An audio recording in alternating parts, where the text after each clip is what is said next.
என்ன குழந்தை மாதிரி பாக்குற? புரியல? இப்போ எனக்கு நீ வேணும். பணம் கேட்டியே, அவசரம்னு சொன்னியே. ஏன் அவசரம் புரியுதா?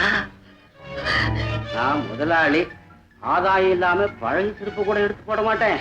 இவ்வளவு கீழ்த்தரமா பேசுறதுக்கு உங்களுக்கு வெட்கமா இல்ல?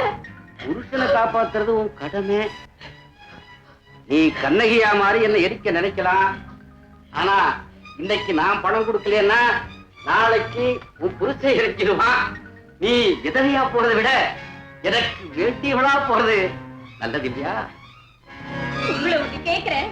என்ன உங்க அக்கா தங்கச்சி கூட பிறக்கலையா அப்படின்னு கேட்க போறேன்.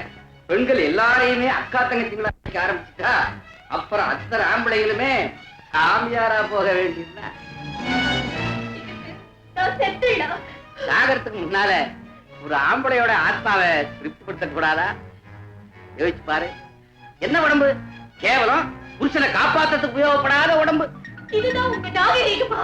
இதுதான் என் வியாபாரம். உனக்கு இஷ்டம் இல்லைன்னா நீ போகலாம்.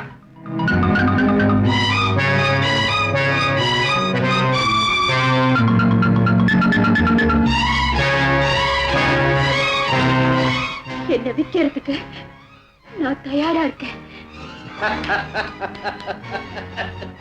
இனிமே உன் புருஷன் பழிச்சுக்குமா? அவர் பிழைக்கும் போது அவர் மனைவி செத்துடுவா. வாங்க, எனக்கு கல்லறை கட்டுங்க.